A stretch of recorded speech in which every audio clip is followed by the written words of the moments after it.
Yebia so Ghana Telecom egu. Enti yanton ene toye. Producer listen na ready. Ade fama me abuba so keke. No one wo baby Ghana ye free. Hwa mama kan free ama na te ase. In 1983, the PNDC government launched the Economic Review Program, which became the key policy tool for the neoliberal approach to recovering the economy of Ghana. Among several measures that the PNDC government took was the disposal of loss-making state enterprises.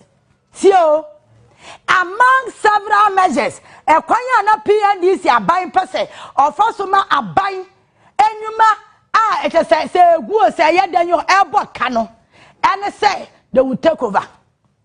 In order to give legislative enforcement to this neo-colonial arrangement, the PNDC passed the Divestiture of State Interest Implementation Law, 1993, PNDC 326, which was deemed to have come into force on 1st January 1998 to divest. 1988, to divest, thus by the state of any of its interests in any statutory corporation or any corporate body incorporated under the Companies Code 1963 at 179 or under the Incorporated Private Partnership Act 1962 at 152. Note that Section 1 of the decree allowed directives of divestiture to be carried in accordance with policy directives as the PNDC may from time to time determine. In such a way, say, Sabai ne person or tone a japadia and conform one metimiato. Shall we in 1952? Not just say, Yasha see your boy a bronyane. The Divestiture Implementation Committee would develop a criteria for the selection of enterprises to be divested and assume such responsibility as they may deem fit over bodies earmarked for divestiture in order to prepare such enterprises for sale was established. At the beginning of the divestiture program, over 300 state-owned enterprises were operating in all sectors of the economy. Oh, God of mercy. Sure? Abanyuma na we eye operational out as na ye juma 300 ahasa. Eti be patro senka abanya juma kwa ye 300 e wo krom ha. Ena afa nipa member say 100 kwa mesra e ka enipa do se na befa. Yay! E ka nipa do se na befa. Whilst a large number of them were in manufacturing and agriculture, including cocoa and coffee plantations. Hey, Ghana! Poultry and fishing, and here kuko funu the back from her.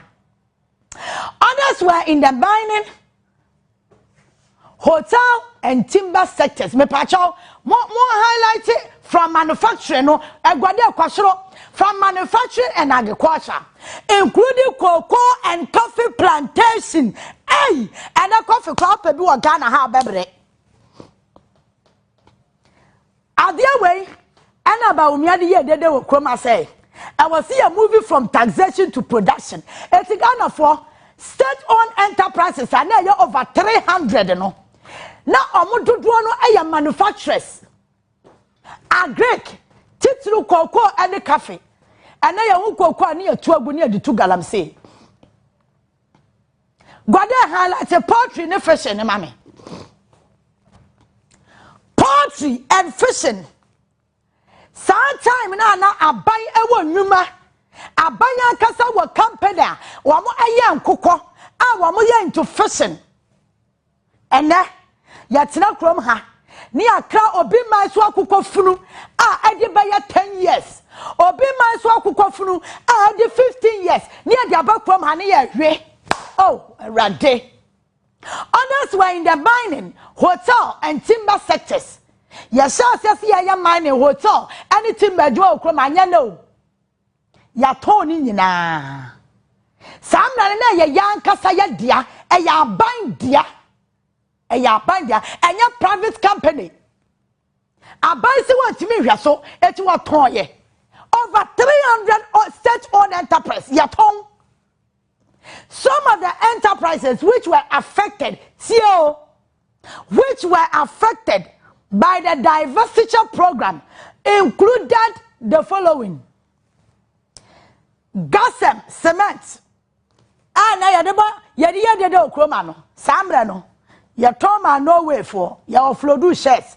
They said ya na Senate ebe so offload 60% of our shares to Rock City. Enye yeton ye ya offload shares and ma no way ya fa magana fo mpo ye de ma abrochirefo amonane omo mefa nko Ghana Telecom yeton shares ne mu kese and Malaysia fo ne ton ma wo Pacho Kwasro Kwame Nkrumah Catering Rest Houses, Atlantic Houses, you told them about private individuals. Private individuals no. Abaimu penyufo ni abaimu nkrofo na ene ya na private individuals no. Ni aton. Insa wam kan de ye nya yanim. Na na kura do Ajima Rollins. Or the 31st women movement. 31st women movement is I'm here to talk catering services. I work from her. Yeah, to. Can that GNTC? You told them my private individuals. Atlantic Hotel, Meridian and Star Hotels. You told them my private entities. Abosso Glass Factory, the Ayara Hosem. You told ye. Ya the Basa. Continental Hotel. And your tongue and your bay golden tulip. Continental and also all. Our Kosombo. West African Mills Company, Yatoye. Tabasu Company, South Company way, Yatoye. Ghana Agro Food Company, formerly TFCC, Yatoye. Gihok Bottling, a Coca-Cola nay, Yatoye. Look at how Coca-Cola is doing well. Look at how Coca-Cola is doing well. It is an kaya bind ya Kenya. Yay! Ghana for Coca-Cola ya bind ya tin Kenya. A bind se want me so. What on ye? Bottles na ya di Coca-Cola no yaton. It is an kaya bind ya tin ka. Yen ga so fa so anka yen nya adwuma nye. Yaton ekadi sikampo bebe economy nim. Yaton. Why are Glixen WA Company and no Suhum Timber Company Limited Wabeto Suhuma Mebacho why a private individual Suhuma no why a private individual and Wabetoy Ghana Oil Palm Development Company Radinya Kopo 1995 and your toy and see a timia tinaha ama engo keke kra ye kra engo ye kra because ya dia na ye dia ye company kese no ye we nyame anim ne ton ye abanya djuma bia ya abanya djuma aban di da so bia no e wo se ahwama ne gu na aban ton ma aban nipa ya dia ya aban no e Shamani sector. In the mining sector today, Ghanaians have lost their majority shares in Anglo-Gold Ashanti.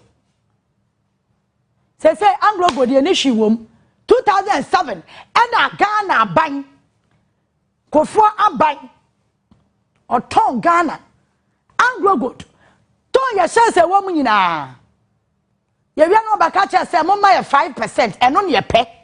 Hey! Whoa, the NDC government under the Mills administration in January also saw the nation last yes 2.5 in a car, no. Jama any atamas so buy and almost about toy.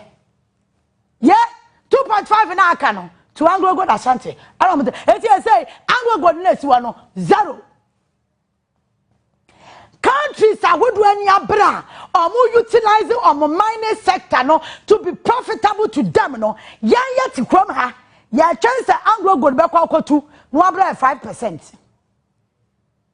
Abai sa said ya me pesa be ko ho aban sase asase aban ewa o betimi dia ye adwuma no aban emu nipa ya aban no yense mfata obi ye minister CEO chief director wan no wakwoshem aban sase no wato.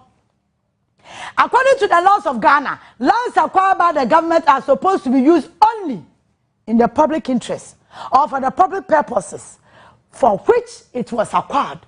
And the selling of public lands under the disguised policy of rezoning of land. One was some American. Ghana pay 4% mudi ya bra no makofa grammar. Brafo. Rezoning. 89 say. Say about percent sasano so reshape so or to the different flow so relocate minister asase so yetimi ye be relocate asase it reason you know now buy to asase ne dia ma obi so reason of lands for the redevelopment of the capital city was embarked by the first NDC government where running Sabine under phase 1 of the first NDC government's Accra redevelopment policy in 2000 they proceed from the sale of 67 plots of land sold mostly to companies and private individuals, enable them to build 83 replacement bungalows and 169 residential units. However, the government then did not take into account the constitutional provision which required that the owner of the property immediately before the compulsory acquisition shall be given the first option for acquiring the property. Article 20 clause 6. Mami chira we mo enchiro kakra. Wora emra article 20 clause 6 no. E chira say sa boy kokoto asase te se yetinkra han. Na nananom ahemfo echa asase ma ban sa ban fanya adwuma aban kwotena dem na wanso da ye papa bia oni dwuma papa bia wade asase ni bedi no ofilisa opeso oton a e wasanka ban edi kan ko ahemfo no oton asase ni de ma wo mo no no kwa bi sanananom sananai won ade asase ma me yansa me de ba be botai tai no me nya mo asase no pa na so ka wunya fa mo tai dia me pamadia me be adwuma na kanana no massage asase no but in this case ya ton asase no abra yan kan kire omo ye custodians of the land. Hey Ghana, in 2009 the NPP continued with the running of economic liberalization of the past PNDC and NDC under the disguise sa framework na yo almost said a question almost said na question achiro oh divestiture oh reason no ma question achire no mo dey din some no person mudi so a disguised framework of Ghana poverty reduction strategy 1 and 2 placing the private sector as the vehicle for development and growth. Tiadio aban say Onua economic recovery program. ATO economic recovery program no jemetimi aya ne say mamema ankura nyuma no so encha aban de oboa opeso oton aban de no no akwasha grammar brofo kese no akwasha achire no aton de ama aye aban mu nkrofo all in the name say oh grow private sector so oboa. During the NPP's administration, the government decided to ignore laid-down procedures, such as open bidding and going for cabinet approval of allocations. Kosromame, you can paragraph where we are FNC. As stipulated in the state lands regulations, 1962 230 LI 230. Instead, between 2003 and 2008, the NPP Minister for Water, Resources, West and Housing, in his individual capacity, proceeded to allocate 46.85 acres of residential plots and houses without subjecting the allocation to competitive bidding or the laid down guidelines established by the cabinet. 2003. Ghana for mama ka se mi kire mo hwe aban bie ni Ghana ha odwe me no mi enu ho sa NPP ni NDC aban na esi ho no wo tie document na me kan ma wo na eye fiti 1988 53 and ye started say abanya dwuma bi eye aban de no ye ton and ye ton so a ye nya beden say Ghana for wa wo so bia braba bi di bi o ye hwehwem aban mu panyi bi feel say company we me pa only can talk company no in advance kura wo beto no wato awie no ekọ da it is a share document ya between 2003 to 2008 NPP abamu panyimfo bi and wo man kaso mu tumi nya se president yo yey anya se kofo na ya president ni tumi mu o minister Onua de ni tumi asase bi na oteso a no de ni tumi o se meton on open for bed wo kwa wonte de obeti ane se ekọ yaton ana wonim amfom so kase a ye wo krom hanom a obi ami ana no including ahemfo wo krom a se obi antimi kasa nananom ei mo ankasa mo bedi mo dokoro kwa ya de ye betimi aya ne ye yo emra no kire se sa aban ba ho beto asase aban krom to asase anamwa okọ nananom me pa asase me de pezi hospital aban kwa ya adwuma nananom make sure se ombe mo masase se aban ne susu se asase na obaje wo nananom ho no onfa nya adwuma biemu a emra no e kire se article 26 clause 6 e kire se wasanka aban odi abuani ani de no di sambra no so no sa kwa nananom ho no ka che nananom sei nananom abeba mo se me pa asase asidan da no kra masi awia da no mempe nananom so okay abaye ye de asase ni ma wodi ori be ye bia de faye ansa na aban betimi aton awaton sa nananom susu se wo mo so ba bia adru no omo hia asase no de aye mpuntudwuma ana mo se ya ne de we de ma wo fa ya de ma ye na ko maje eti amrada ho was a aban di so say wano ko pasa se wanananom ho a ontimi yusu bi ma onko back to the custodians omo asase ne omo dia no e was so come back to them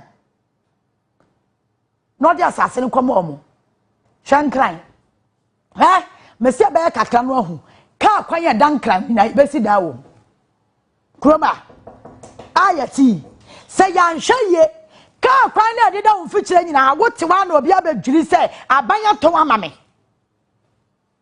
no abesi dan yasi ho because the rate at which I hear from aban sase aban nyuma the rate at which I hear from nya ase o kire ni ho ase da chi bia ni ho